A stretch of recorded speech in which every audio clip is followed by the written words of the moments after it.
and we've been having some conversations about the things in comics that have been kind of making us nuts. So I want to switch gears a bit and find something good that we can talk about, something that we enjoyed. And although I might get shot down really fast because you didn't care for Buffy, did you? Oh, the new issue of Buffy? The new issue of Buffy? Wait, hold on. So, but Buffy's actually been going on kind of a hot streak.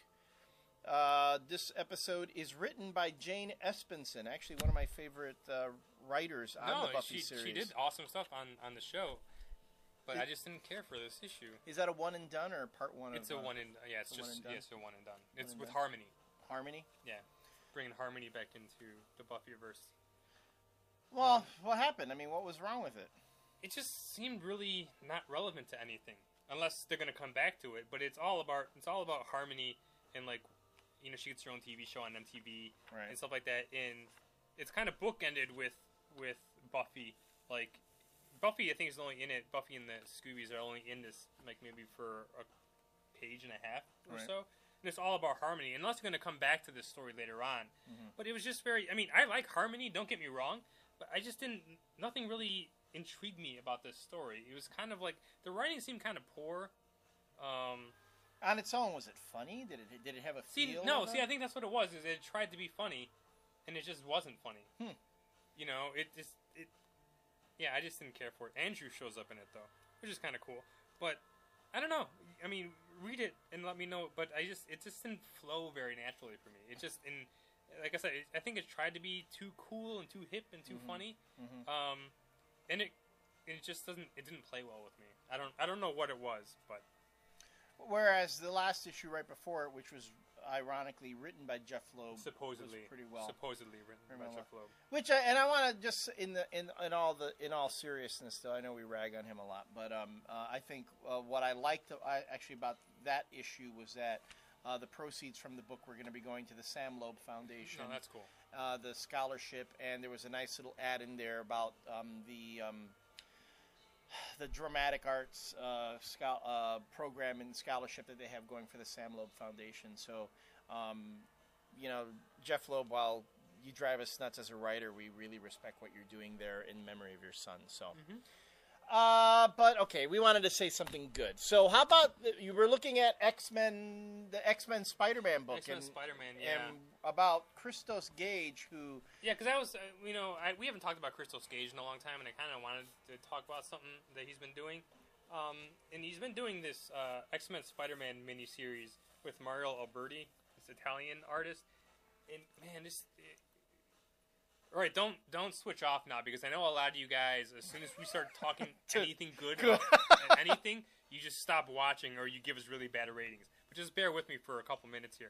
I'll just go on a swearing rant at the conclusion. So Christos Gage is a guy who's been getting a lot of work lately. I mean, the first thing that I read from him was Union Jack, London Falling. I think that was his first work for Marvel, and man, that series was awesome. But that was like 4 years ago.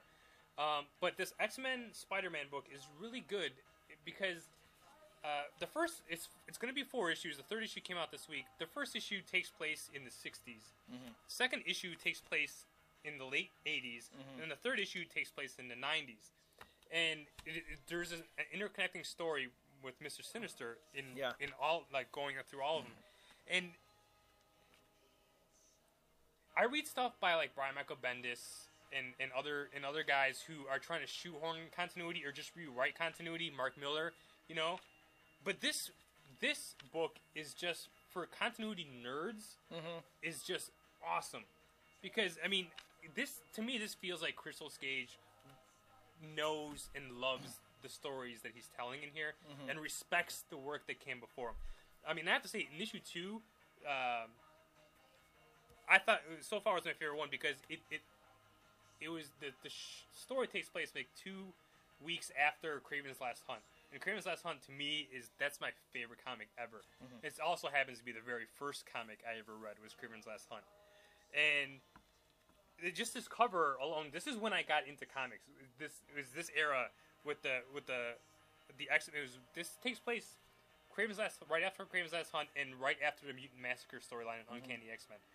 And those are all the characters that I got into comics with. and it's it's very respectful to you know, and to the source material and the stories that he's kind of the stories that he's writing, like, kind of in between. And it's not one of those things where he's rewriting continuity. He's just telling you this other story that kind of happened between these stories, and it handles it in such a way that, like, I just it was good. How many pages of art, by the way? 22. Yeah, it's $3.99. It's $3.99.